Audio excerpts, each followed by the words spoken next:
This is From the Wheelhouse with Annapolis School of Seamanship. Welcome back to the Wheelhouse. Captain John Martino here, coming to you from Annapolis School of Seamanship with Todd Lochner from Lochner Law Firm. Can be found at boatinglaw.com. And it's been a little bit since we were in the Wheelhouse. It was a crazy summer, super busy, and so we're just getting back into the Wheelhouse now, and it's a beautiful fall day.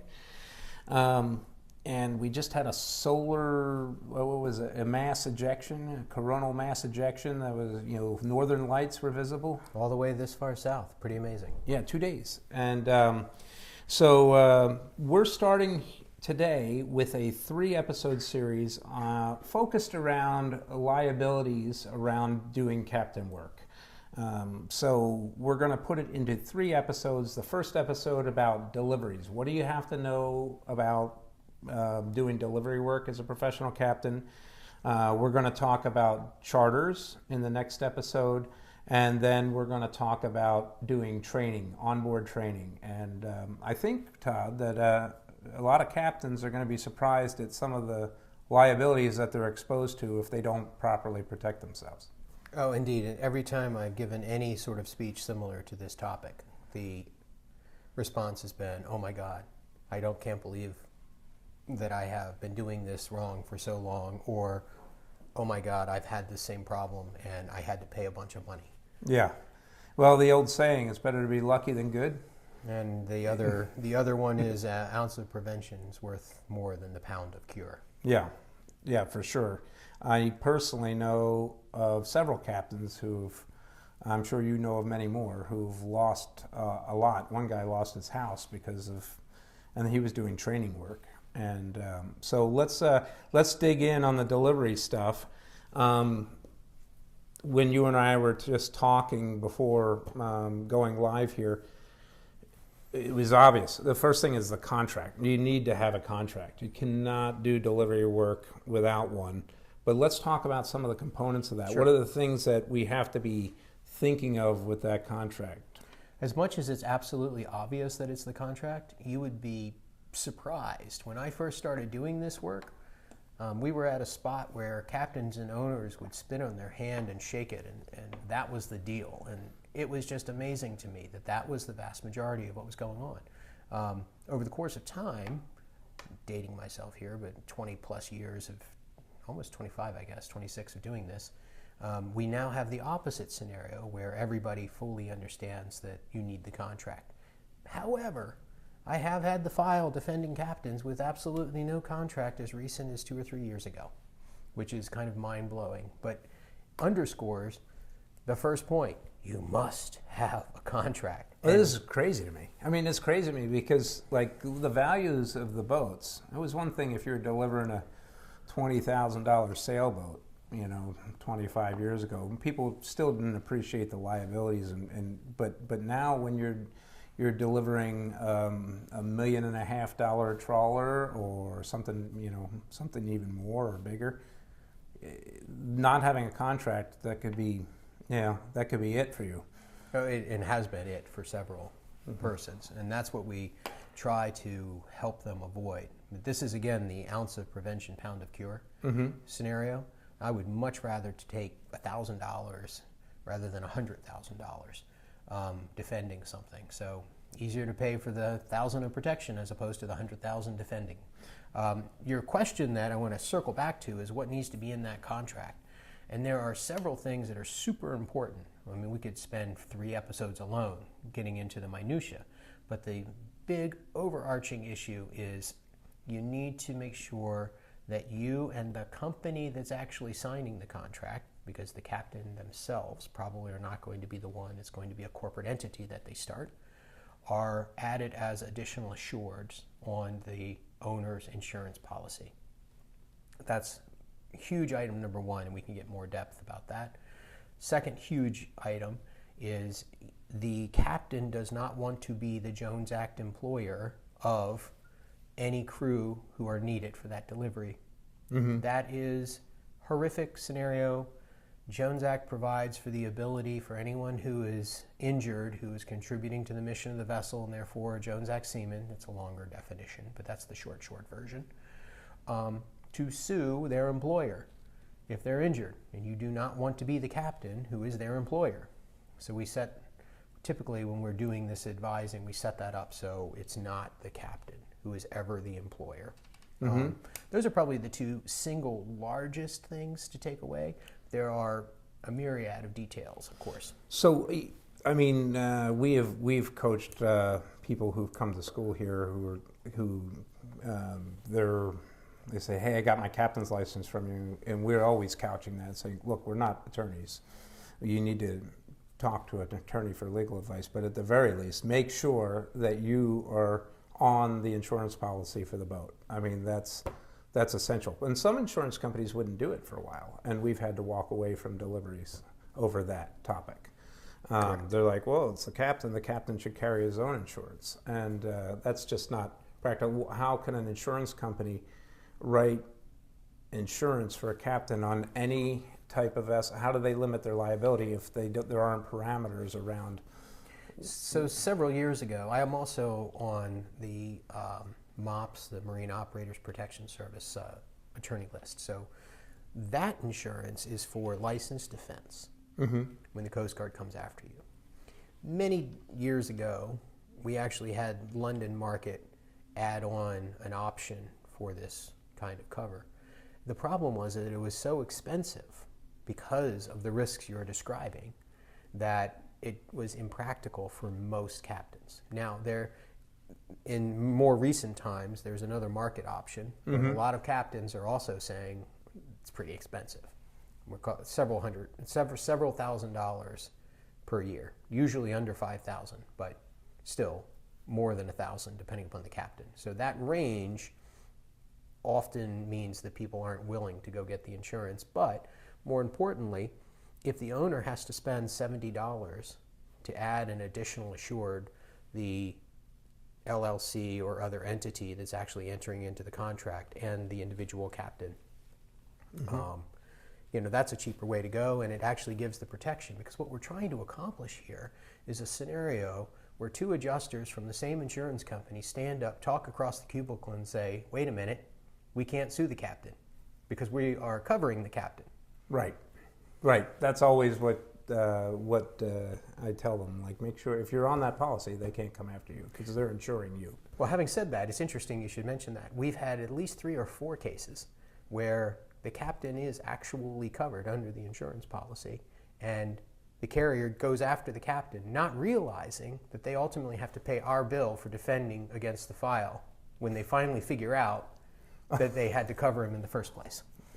Oh, that's got to be embarrassing on the on the adjuster's end. Occasionally, it's swept under the rug. Hear no evil, see no evil. Right. Whoops. So then the other thing you said is the Jones Act coverage, and I think some of the people watching have no idea what that means. But we can't go too deep into it, but we can just we have to cover that. But the other point is I think the viewers who are watching it who know what that means don't always think about that with regard to volunteer crew. Correct. So can you talk about that? So there's a definition of what constitutes a Jones Act employee. And if I recall correctly, approximately 1995-ish, 6-ish, PAPI was the name of the case, P-I-P-A-I, if I recall correctly, from the Supreme Court. And it discussed the traditional test. The short version, as I can recall it right now, is that anyone who contributes to the mission of the vessel, which could be a fleet of vessels under common ownership, and that contribution is substantial both in duration and nature, could be a Jones Act seaman. And then PAPI arguably says then the vessel has to go to sea and can't be necessarily a cruise, a casino boat that is bordered by bollards and could never depart. Right. So that's the whole discussion about that. So as you can see, theoretically, paid or not paid, the volunteer could make the argument that they're a Jones Act seaman. If they're staying in a watch, they're contributing to the mission, right? That's the argument that they would make. And so when they make that argument, you have to make sure that the captain is not the Jones Act employer. which is part of what we do when we're assisting captains as they get ready to do deliveries. We make sure that there's a document particularly specifying that even volunteers are signing with the owner of the vessel, Right. not the captain. And there's sort of an articles, that's what it's called when you sign up a seaman. And there's a variation of the standard articles that we have volunteers use. And, you know. That's what it means to sign on to the ship, is signing the articles. Yeah. Correct. And, you know, one other thing that we had buried in that conversation was corporate entity. You know, we sped by it, but if you're a captain and you're doing delivery work, there's no way you should be, you know, doing that without an LLC in place or some sort of corporate structure between you and the employer, right? That's absolutely correct. Yeah. That is the safe route. Because otherwise, you may well be saying, hey, here's my house, here's my bank account, and if anything goes wrong, you're welcome to take that money or my property. Right. And you really don't want that. So the idea with a corporate entity is to create a layer. Now, it has to be done correctly, but you create another liability later. And the way you need to look at it is just like part of an insurance policy. And in some states, there's an annual $300, for example, in the state of Maryland, that you pay for the privilege of having a corporate entity. Just look at that as just another insurance premium that you have to pony up on an annual basis. And then there are also very good tax reasons you might want to do it, but we're not going to go down that path. Maybe if there's an accountant at some point on the show. Well, yeah, and I think that's, you know, spoiler alert, we're planning to do, after this series, we're planning to do an episode on bonus depreciation, and we could probably roll that into a larger topic of tax advantages of doing the LLC stuff. All right, so we talked about Jones Act a little bit, making sure that you're not the employer of the crew. The owner has to be the employer of the crew, and that's something that's in the contract, in the delivery contract that the captain's entity is going to be signing with the owner. What about, and we talked about named insured. What about getting expenses paid? What about getting, you know, obviously these contracts always deal with, usually in days. It's you're usually working on a day rate plus expenses. What about the expenses? Well, I've had several cases where captains have put up $5,000, $6,000, $7,000 of their own money in the course of a delivery. Maybe things went awry and it had to be done, but those expenses, if you're not holding something, they're coming out of your pocket. They shouldn't be, but they often are. And the panacea for that, as part of what we do when we're working with captains who are trying to stand up their operation to do deliveries, is that we provide a letter that can be used as a power of attorney for a credit card that has been provided by the client. And often the client will have their own credit card just for the boat and anyway. But that's the kind of thing that is your best first thing. We also have, in the context of the expenses, if there are known expenses, we'll often ask for 50% of those expenses up front. Sometimes you like to have a cash contingency advance for some expenses. There may be places that don't take plastic. They used to be on the Alligator River and the Intercoastal Waterway. There are some spots like that. If you are going to ask for a cash contingency, make sure that you're asking for the amount that would be required to pay off the crew when you reach your destination. And therefore, in a worst case scenario, the owner has provided sufficient funds and given you permission to pay the crew, because one of the things you have to be in a position to do is pay off the crew when you get where you're going. Right. And that is one of the tricks to figure out the amount to ask for. If you're going to ask for a contingency, is equal to that. And then if you don't need to use that for expenses, then you have an emergency plan to pay off the crew. Right. And so since we're talking about pay and, you know, things come up, obviously many of these contracts are, for lack of a better term, time and materials, or, you know, time and expenses. but some are just flat fee deliveries. I would imagine you see those. I never engage in those because it never goes exactly as planned, and you're going to be stuck in port on weather or whatever. Do you see things arising out of the time and expenses type of contracts? People complaining about weather lay days, or you should have gone, you should be going, why did you wait in port type of things? Indeed, and we never see flats anymore either because it's just too many variables. You'd have to charge 30 to 40% more than what you thought it was really going to take into account those variables. And that becomes not necessarily an economically viable way to press forward. So with respect to lay days, I usually write in to the contract weather, days, and delays, and specifically that the captain gets the final call, because they always are going to get the final call on safe berth, safe port, we need to go in, we're not going to leave. As an economic business decision, some captains write into the contract, weather's not my problem, I'm getting paid my full day rate to sit and wait, because I'm really going to be working on the boat anyway. Oh, yeah. Some say, hey, I'll take a half if I have to sit for a week. I'm okay with a half pay. It just depends. It's an economic business decision, and these are the things that different captains make different decisions about. Yeah. For a while there, I was convinced that people would hire me to deliver their boat because they knew that it would be fixed by the time it got there. But well, and actually, that is one of the things that I also write in is what's included. Because when you get onto an airplane at BWI, for example, and fly to Lauderdale to bring a boat from Lauderdale to Annapolis, your first day on the boat, as a practical matter, is going to be fixing things, making sure the vessel is seaworthy.